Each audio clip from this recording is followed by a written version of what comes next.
Slušajte sad ovo pažljivo. Jedan od najuticajnijih ruskih političkih analitičara upravo je izneo prognozu koja je zaledila krv u žilama mnogima u Europi. Kako prenose ruski i većina regionalnih medija, Sergej Karaganov, čovek čije reči imaju težinu u najvišim krugovima vlasti, izjavio da bi Rusija u roku od godinu dana mogla da upotrebi nuklearno oružje protiv evropskih zemalja. Ovo nije puka spekulacija. Ovo je ozbiljno upozorenje koje dolazi iz samog srca ruskog političkog establishmenta, ali priča tu nestaje. Jer odmah se pojavio glas koji se ne slaže sa ovakvim mračnim predviđanjem. Aleksandar Koc, ratni dopisnik Komsomolske pravde, čovek koji je proveo godine na prvoj liniji fronta i koji dobro poznaje vojnu stvarnost, kaže: čekajte malo, nije sve tako crno-belo. I tu dolazimo do ključne stvari. Šta se zaista dešava iza zatvorenih vrata Kremlja? Da li se Evropa zaista nalazi na ivici nuklearnog sukoba ili je ovo samo još jedan u nizu pritisaka kojima Moskva želi da postigne svoje ciljeve? Da krenemo redom. Sergej Karaganov je u intervju sa novinarkom Dijanom Pančenko izneo scenariju koji zvuči kao scenariju iz najgoreg filma.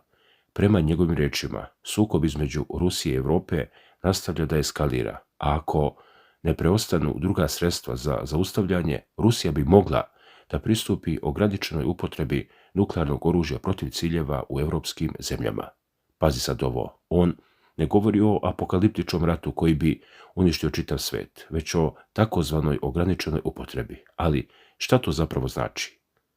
To znači da bi, prema njegovom mišljenju ljudi, Rusija mogla da izvede udar na jednu ili više evropskih zemalja kao signal, kao upozorenje, kao posljednji korak pre nego što stvari potpuno izmaknu kontroli. Međutim, Aleksandar Koc ima potpuno drugačiji pogled na cijelu situaciju i baš tu nastaje problem. Koc otvoreno kaže da nema podatke na osnovu koji bi mogao da izvuče tako precizne zaključke kao što to čini Karaganov. On jednostavno ne zna o čemu se zasnivaju ovakva predviđanja i to je veoma važna primjedba. Ali slušajte dalje, jer ovdje priča postaje još interesantnija.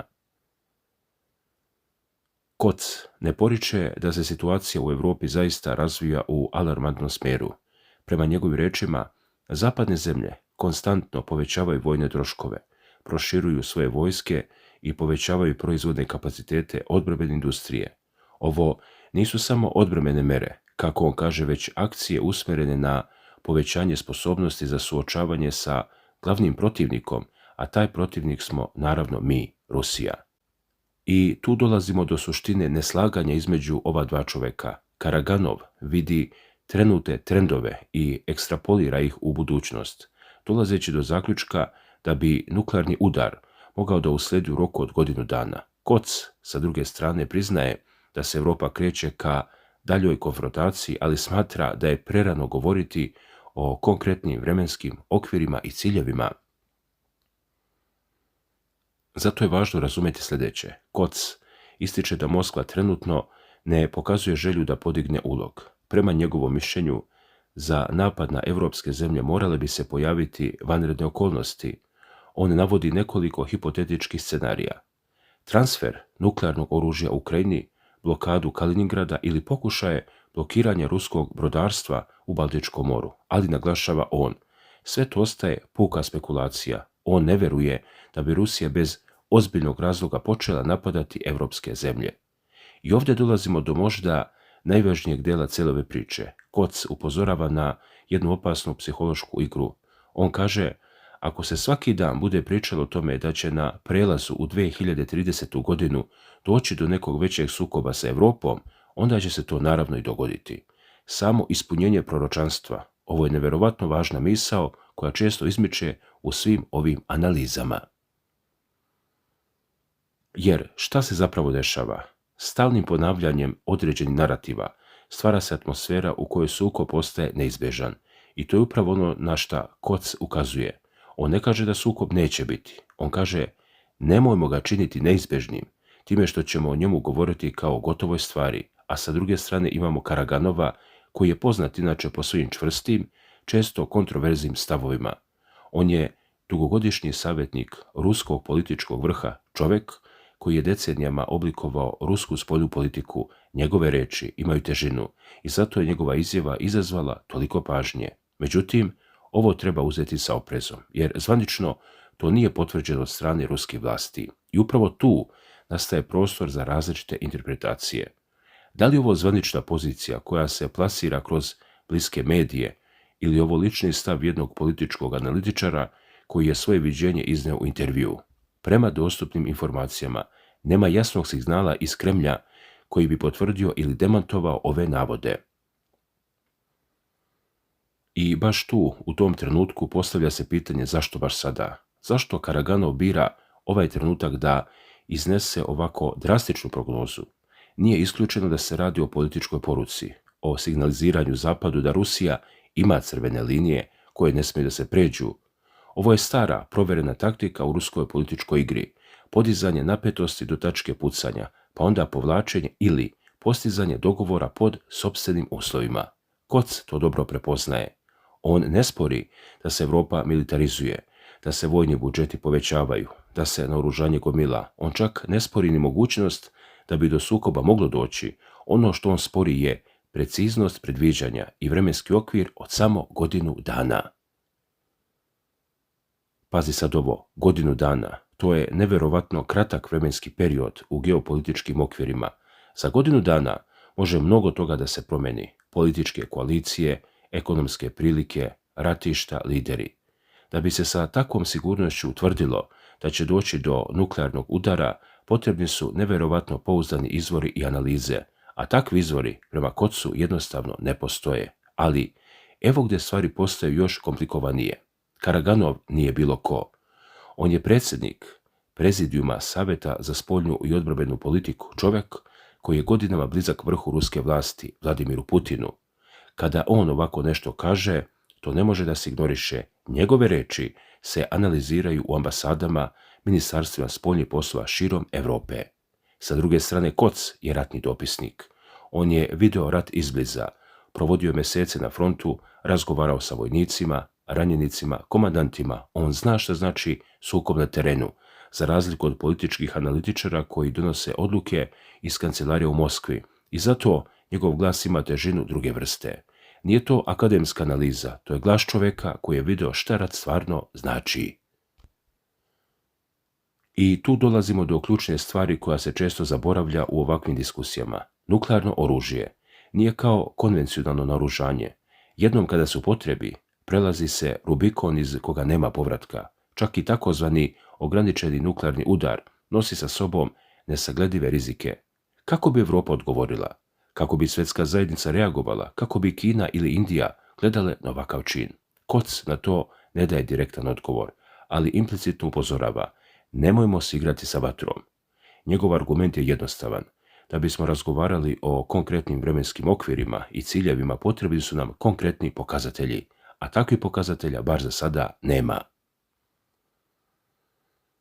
Zato je važno razumjeti da je ovo pre svega debata unutar ruskog političkog i intelektualnog miljeja. Karaganov zastupa jednu liniju, tvrdu, prijetnju, eskalaciju. Koc zastupa drugu, oprezniju, realističniju, manje sklonu panici, i to je zdravo. U svakom društvu mora postojati prostor za različite poglede, naročito kada su u pitanju ovako ozbiljne teme. Ali ono što je zabrinjavajuće jeste to što se ova debata vodi javno, jer kada se ovakve stvari iznose u javnost ljudi, one dobijaju sopstvenu težinu, one postaju deo narativa, oblikuju percepciju, utječu na odluke i upravo na to Koc ukazuje ponavljanjem priče o neizbežnom sukobu. Mi ga činimo stvarnim. A šta je sa evropskim zemljama? One sa jedne strane povećavaju vojne budžete, ali sa druge strane nijedna evropska zemlja nema nuklearno oružje koje bi moglo da se suprotstavi Rusiji. Francuska i Britanija imaju, ali to je mali broj u poređenju sa ruskim nuklearnim arsenalom. I tu nastaje ogromna asimetrija koja dodatno komplikuje situaciju. I baš tu nastaje problem. Evropa se naoružava, ali ne u meri u kojoj bi mogla da se ravnopravno suprotstavi Rusiji na nuklearnom planu. To znači da je svaka eskalacija izuzetno opasna, jer bi Rusija u svakom trenutku mogla da povuče nuklearnu kartu i time potpuno promeni dinamiku sukoba. Prema informacijama koje se pominju, Ovo je upravo ono na šta Karaganov računa. On veruje da demonstrativna spremnost za nuklearnu opciju može da zaustavi dalju eskalaciju i natjera Zapad da se povuče. To je klasična strategija odvraćanja, ali u ovom slučaju dovedena do ekstrema. Međutim, ako su ovi navodi tačni, postavlja se pitanje koliko je ova strategija realna, jer prijetnja koja se ne ostvari gubi na snazi, a ako se ostvari, posljedice su katastrofalne. Zato Koc upozorava na opasnost od pretvaranja ovakvih predviđanja u neizbežnost. I na kraju, dolazimo do suštinske razlike između ova dva čoveka. Karaganov gleda na svet iz perspektive geopolitičkog šahiste, vidi poteze, protipoteze, strateške dubine. Koc gleda iz perspektive čoveka na terenu, vidi ranjene vojnike, uništene gradove, izbjeglice. I ta razlika u perspektivi oblikuje njihove potpuno različite zaključke. Koju pravu? To je pitanje od $1.000.000.